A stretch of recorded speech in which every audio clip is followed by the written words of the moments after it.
जम्मू कश्मीर में मानसून की शदीद बारिशों ने मामूलाते जिंदगी को बुरी तरह मुतासिर कर दिया है। एक बार फिर पूरा जम्मू कश्मीर और खासतौर से कश्मीर रीजन जो है वादी कश्मीर वादी की अगर बात की जाए तो मामूलाते जिंदगी यहां पर लगातार बारिशों की वजह से बुरी तरह मुतासिर हुई है।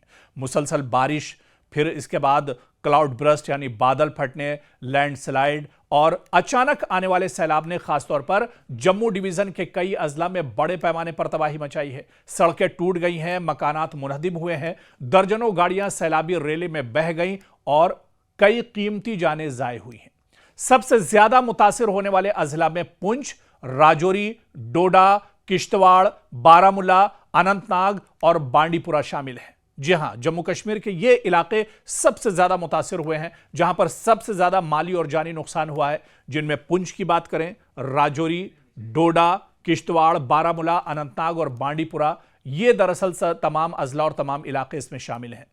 पुंछ में बादल फटने के बाद अचानक आने वाले सैलाब ने बड़े पैमाने पर तबाही मचाई है, जहां एक ही खानदान के कई अफराद जान की बाजी हार गए। इसी तरह से राजौरी में शदीद बारिश के बायस नदी नाले उबल पड़े, नई बस स्टैंड समेत नशीबे इलाके ज़ेर-ए-आब आ गए और मुतादिद गाड़ियां पानी में बह गईं। डोडा और किश्तवाड़ में बादल फटने के बायस कई देहातों का जमीनी राब्ता मुनक़ते हो गया, जबकि सड़कें मलबे से भर गईं। बारामुल्ला के बोनियार इलाके में क्लाउड बर्स्ट के बाद पुल, पीने के पानी की लाइनें और बिजली का जो पूरा सिस्टम है, पूरा जो निज़ाम है वो मुतासिर हुआ है, जिससे कई देहात मुश्किलात के शिकार हो गए हैं। पहलगाम में भी शदीद बारिश और मकामी क्लाउड बर्स्ट के बाद होटलों और घरों में पानी दाखिल हो गया, अगरचे वहां बड़े जानी नुकसान की इत्तला नहीं मिली।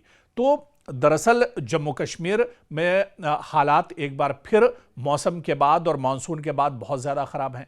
ताज़ा इत्तलात के मुताबिक जम्मू डिवीज़न में बारिश, लैंडस्लाइडिंग और फ्लैश फ्लड के बायस कम से कम 28 अफराद की जान जा चुकी है, जबकि मुतादिद अफराद जख्मी हुए हैं और कई लापता हैं जिनकी तलाश की जा रही है। सैकड़ों मकानात, दुकानें और पुल और सड़कें मुतासिर हुई। अमरनाथ यात्रा को कई दिन रोकना पड़ा, वैष्णो देवी की यात्रा को कई दिन रोकना पड़ा। हालांकि ये यात्राएं अब दोबारा से बहाल हो गई हैं। जो श्रद्धालु हैं वो फिर से अब यात्रा एक तरह से कर पा रहे हैं, दर्शन कर पा रहे हैं। लेकिन शदीद बारिश और मुसलसल लैंडस्लाइड के बायस जम्मू श्रीनगर कौमी शाहराह 44 कई दिन तक बंद रही। इसके नतीजे में ट्रैफिक बुरी तरह मुतासिर हुई। अमरनाथ यात्रा, वैष्णो देवी, मिशिल माता, शिवखुड़ी और समेत कई जो मजहबी यात्राएं हैं इनको आर्जी तौर पर एक तरह से मुअत्तल करना पड़ा था। अगरचे कई इलाकों में बारिश की शिद्दत में कुछ कमी आई है, लेकिन सूरत हाल अब भी मुकम्मल तौर पर मामूल पर नहीं आई है। और बड़ा सवाल फिर यही उठता है कि आखिर जम्मू कश्मीर में हर मानसून में इस तरह के हालात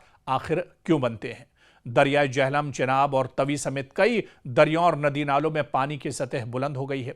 कई साल पहले आपको याद होगा कि पूरा श्रीनगर जो शहर है, जो जहलम के किनारे आबाद है, वो पूरा का पूरा शहर एक तरह से पानी में डूब गया था और एक एक मंजिल तक तकरीबन पानी भर गया था। वो तमाम चीज़ें उस वक्त भी हमने कई साल पुरानी ये खबर है, ये वाक़या है जो हमने खुद अपनी निगाहों से तमाम चीज़ें देखी थी। नशीबी इलाकों में सैलाब की सूरत हाल और बहुत ज़्यादा पानी भर गया था और इसके अलावा कई महीनों तक लोगों को दुश्वारियों और परेशानियों से गुजरना पड़ा था। तो आखिर इस तरह के हालात क्यों बनते हैं? क्या वाकई में कुदरत से छेड़छाड़, नेचर से छेड़छाड़ इसकी बड़ी वजह है, या फिर इंतज़ामिया को जितना फोकस करना चाहिए वो उस तरह की तैयारियां नहीं करते हैं? इस पर इंतज़ामिया को बहुत ज़्यादा गौर व फिक्र करने की भी ज़रूरत है।